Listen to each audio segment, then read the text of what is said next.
Bismillah, alhamdulillah, salatu wassalamu ala rasulillah, amma ba'd. Assalamualaikum warahmatullahi wabarakatuh. Selamat datang semuanya, teman-teman pemirsa Rosyad Channel. Alhamdulillah, hari ini di studio Rosyad, kita kedatangan guru kita, Ustadz Dr. Firanda Andirja, LCMA. Fizallah, alhamdulillah, Ustadz. Ahlan wa sahlan bikum. Ya, Ustaz. Qadarullah, antum sudah hadir di sini.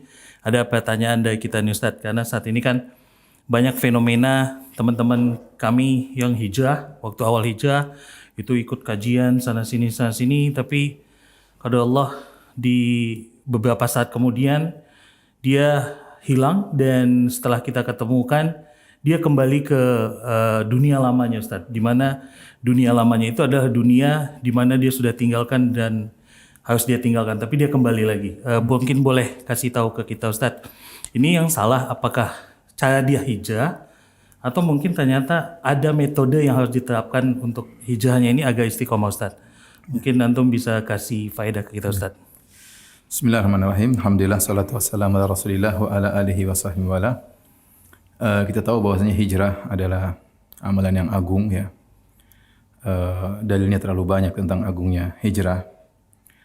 Maka pertama yang saya wasiatkan kepada teman-teman yang hijrah, pertama dia hijrahnya harus karena Allah Subhanahu wa taala. Jadi karena ada sebagian orang yang dia berhijrah mungkin karena terbawa oleh komunitas atau mungkin enggak enak sama orang, akhirnya dia meninggalkan misalnya riba bukan karena Allah tapi karena teman-temannya semua sudah meninggalkan, akhirnya dia ikut meninggalkan, atau dia takut cercaan orang akhirnya dia meninggalkan misalnya, maka itu berarti hijrahnya bukan karena Allah. Sementara kita tahu bahwasanya segala ibadah harus dibangun karena Allah Subhanahu wa taala. Maka seorang tatkala berhijrah dia harus ikhlas bahwasanya saya melakukan hijrah ini bukan karena manusia sama sekali tapi karena Allah Subhanahu wa taala.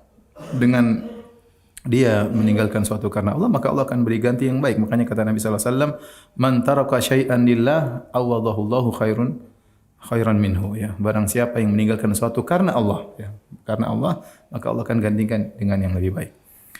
Kemudian yang kedua, jika seorang baru berhijrah, maka tidak diragukan bahwasanya syaitan akan berusaha menarik dia kembali karena dia baru saja meninggalkan kemaksiatan, baru saja meninggalkan lingkungan syaitan. Syaitan tentunya tidak ridho bahwasanya ada salah satu didikannya yang lepas. Dia akan berusaha menarik kembali semaksimal mungkin agar bisa kembali lagi. Ya, maka seorang yang hijrah dia sadar bahwasanya setelah dia meninggalkan komunitasnya atau maksiatnya, maka akan datang banyak godaan-godaan dan syaitan akan bersikeras berusaha untuk menggodanya dari depan, dari belakang, dari samping, dari kiri untuk bisa mengembalikan dia kepada masa lalunya. Maka dia harus benar-benar minta pertolongan kepada Allah Subhanahu wa taala, berdoa kepada Allah Subhanahu wa taala agar dikasih istiqamah ya. Dan di antara doa yang terbaik yaitu berdoa kepada Allah Subhanahu wa taala, ya muqallibal qulub tsabbit qalbi ala dinik ya. Ya muqallibal qulub tsabbit qalbi ala dinik, artinya wahai zat yang bolak-balik hati manusia, tegarkanlah hatiku di atas agama. Kalau Nabi sallallahu alaihi wasallam saja yang dia seorang nabi yang syariat turun kepadanya, Allah berkata, "Walaula an tsabbatnaka laqad kita tarkanu ilaihim syai'an qalila." Kalau bukan karena kami yang membuat engkau kokoh wahai Muhammad, ya, tentu engkau akan condong kepada orang-orang musyrikin ya. Jadi Allah yang membuat Nabi sallallahu alaihi wasallam bisa tegar dengan berbagai macam godaan dan rayuan dari orang-orang Quraisy yang mereka tidak berhenti-henti menggoda Nabi dengan jabatan, dengan wanita, dengan kepemimpinan ya. Sampai Allah mengatakan, laula an tsabbatna, kalau bukan kami yang buat engkau kokoh. Apalagi kita yang baru taubat, yang baru hijrah, maka berdoa kepada Allah agar kita dikokohkan dalam hijrah kita tatkala kita kembali menuju kepada jalan Allah Subhanahu wa taala. Yang ketiga, kita harus meninggalkan berbagai macam sebab-sebab yang bisa membuat kita kembali lagi kepada masa lalu ya. Ya, oleh karenanya tatkala kisah seorang pembunuh 100 nyawa. Tatkala dia ingin bertobat kepada Allah Subhanahu wa taala, dia bertanya kepada orang yang paling alim, "Apa yang harus saya lakukan dalam tobat saya ini?" Kata orang alim tersebut, "Tinggalkanlah kampungmu dan pergilah ke kampung yang lain, beribadahlah kepada Allah dengan orang kampung di sana, itu orang yang soleh." Ini isyarat bahwasanya seorang tatkala berhijrah harus jadi komunitas baru. Komunitas siapa? Komunitas orang-orang soleh. Dan ada konsekuensi, dia harus meninggalkan komunitas yang lama. Saya sering ditanya oleh orang-orang ada kasus seperti ini, dia kembali lagi dengan komunitas yang lama, ya, ingin mungkin mendakwahi mereka atau karena nggak enak, akhirnya dia kembali lagi. Saya pernah ngisi pengajian di Melbourne, ya. Ada seorang bertanya, Ustadz, saya ini diundang buka puasa sama kawan-kawan saya komunitas lama. Tetapi saya tahu kalau habis kita buka puasa kita minum khamar. Jadi habis buka puasa bir ya.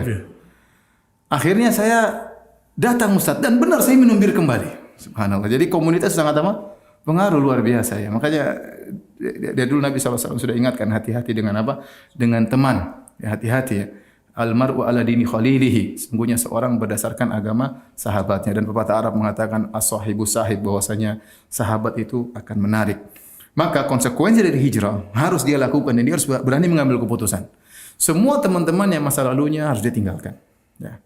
Dia boleh say hello saja, tidak boleh berdalam-dalam karena dia imannya tidak kuat. Nanti kalau imannya sudah kuat, sudah lama dia ngaji, dia sudah punya ilmu, dia sudah mungkin bertahun-tahun, bolehlah baru dia kemudian mendakwahi mereka. Adapun dia masih bergaul dengan mereka karena enggak enak pakai sama mereka, akhirnya ikut jalan sama mereka. Ini sangat rawan dia untuk kembali lagi. Ya. Makanya jadi saya katakan, tatkala orang pemuda 100 nyawa tadi ingin bertobat, maka dia disuruh meninggalkan komunitas lamanya menuju komunitas yang baru. Dan kita yakin Nabi SAW bersabda, "Antaraka syai'illah awadallahu khairan minhu." Barang siapa meninggalkan sesuatu karena Allah, Allah akan gantikan lebih baik. Kalau dia meninggalkan komunitas lamanya, pasti Allah menggantikan dengan komunitas yang lebih baik, yang lebih sayang kepada dia, teman-teman sejati yang mau menasihati dia, yang mau merangkulnya. Yang penting dia tinggalkan maksiat tersebut karena Allah Subhanahu wa taala. Jadi di antara sebab yang bisa mengembalikan orang kembali kepada masa lalunya jika dia masih interaksi dengan komunitas lamanya dengan interaksi yang berlebihan, ya akhirnya dia kembali lagi ya. Kemudian dia juga harus meninggalkan segala sebab-sebab yang dia pernah terjebak dalam kemaksiatan tersebut. Misalnya dia berhijrah dari musik. Maka dia berusaha meninggalkan segala hal-hal yang berkaitan dengan apa? Musik. Yang mengarahkan kepada musik harus dia tinggalkan. Jangan coba-coba dia lagi kemudian misalnya ambil gitar metik, cuma satu kunci aja misalnya. Ini dia akan terbawa. Satu kunci, dua kunci, tiga kunci, akhirnya terkunci dalam gitar tersebut. Dan ini terjadi ya. Ini terjadi. Oleh karenanya seorang tahu diri ya kapan imannya tidak kuat dalam hal ini, dia harus waspada ya. Makanya dikatakan oleh para salaf seorang yang faqih adalah orang yang tahu kapan imannya naik dan kapan imannya turun. Kita semua bisa ngerti. Saya ikut pengajian iman saya naik. Kalau saya baca Quran iman saya naik. Oh, kalau saya ngobrol sama si fulan iman saya turun. Kalau saya nonton ini iman saya turun. Kita insya Allah punya sinyal untuk mengetahui hal tersebut. Maka waspada kalau kita dahulu pernah terjebak dalam genggaman musik-musik, maka jangan sampai kita kemudian berinteraksi dengan hal-hal yang bisa mengantarkan kepada musik-musik tersebut. Ya, misalnya kita hijrah, tapi ternyata kita masih kumpul sama orang-orang yang joget-joget, yang kemudian masih bermusik-musik Islami misalnya, yang dinamakan Islami. Ya. Akhirnya kita terbuai lagi. Akhirnya kembali apa bedanya musik ini dengan musik yang lainnya?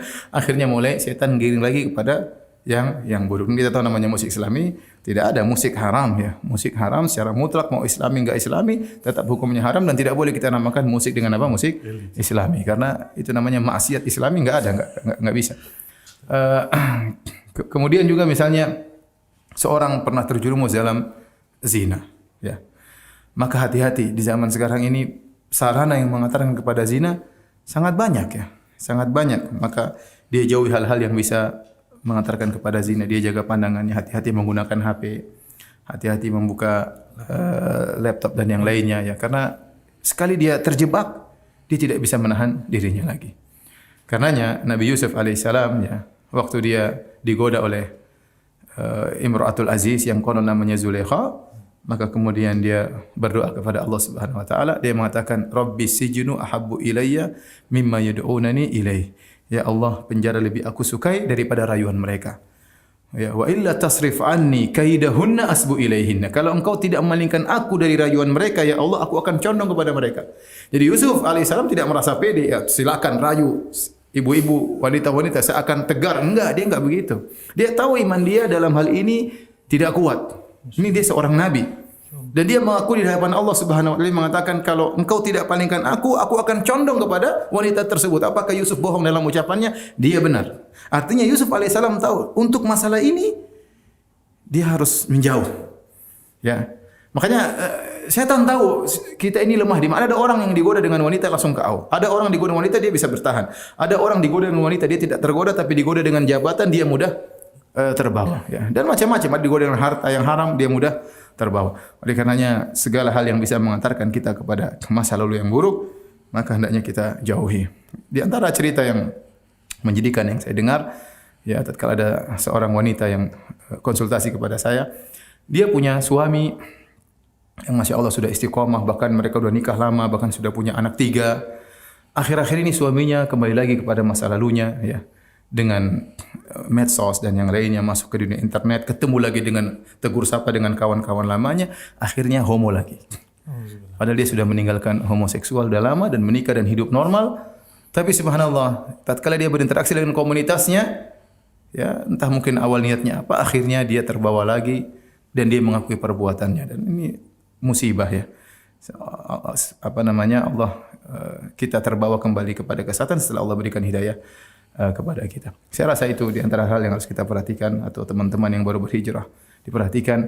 Dan hijrah itu penuh tantangan. Seorang kalau sudah berusaha berhijrah, toh dia ternyata iblis berhasil mengembalikan dia kembali, jangan putus asa, bertobat. Kemudian maju lagi. Cari teman-teman, ya, jangan lupa ikut pengajian selalu, karena itulah yang bisa membentengi seorang dari rayuan-rayuan syaitan untuk kembali lagi. Allah Ta'ala alam bisawab. Masya Allah, jazakallah ya Ustaz, barakallahu fiik. Baik pemirsa Ustaz Channel, itu dia tadi faedah singkat dari guru kita Ustaz Dr. Firdandia JLCMA Fizullah Ta'ala, dan semoga bisa diamalkan. Dan kita tutup dengan doa kafaratul majlis. Subhanakallah bihamdik, syadu la ilaha illa anta, astaghfiruka wa atubu ilaik. Assalamualaikum warahmatullahi wabarakatuh.